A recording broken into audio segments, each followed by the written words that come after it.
ఇవాళ ఏ మంత్రులు ex minister వ్యవసాయం వస్తే ఎక్స్ వ్యవసాయ శాఖ మంత్రి మాట్లాడొచ్చు కదా నీ పార్టీలో ఉన్నోళ్ళు, లేకపోతే క్రీడల శాఖ ఉంటే క్రీడల శాఖ మంత్రి మాట్లాడొచ్చు కదా. ఇప్పుడు పశు సంవర్ధక శాఖలో కేసులు అయినాయి, శ్రీనివాస్ యాదవ్ గారు మాట్లాడాలి.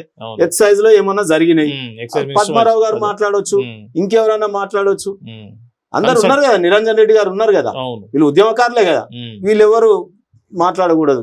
మొత్తం పార్టీదైనా కేటీఆర్ మాట్లాడాలి, లేకపోతే మండలిలో మాట్లాడితే కవిత గారు మాట్లాడాలి, అసెంబ్లీలో మాట్లాడితే బావబొమ్మర్దులు మాట్లాడాలి, ప్రజా సమూహంలో మాట్లాడితే ఇక రేపు కేసీఆర్ గారే మాట్లాడాలి. ప్రతిపక్షంలో ఉన్నా కూడా ఇంకా కుటుంబ ఇదే నడుస్తుంది. వన్ ఫ్యామిలీ షో అధికారంలో ప్రతిపక్షంలో ఒక పార్టీ కాదు అది. పార్టీ అంటే గతంలో మంచిగా తెల్ల ధోతీలు వేసుకొని తెల్ల బట్టలు వేసుకొని కింద కూర్చొని సాపల మీద టోపీలు పెట్టుకొని భారతదేశం కోసం అనేక మంది సీనియర్స్ చర్చలు చేసుకుంటారు.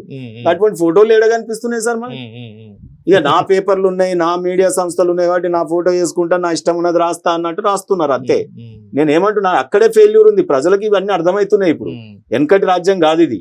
వాళ్ళు అనుకుంటున్నది ఏంటంటే తెలంగాణ పోరాటం చేసుకున్న తెలంగాణలో ప్రజలు నిశితంగా గమనిస్తారు.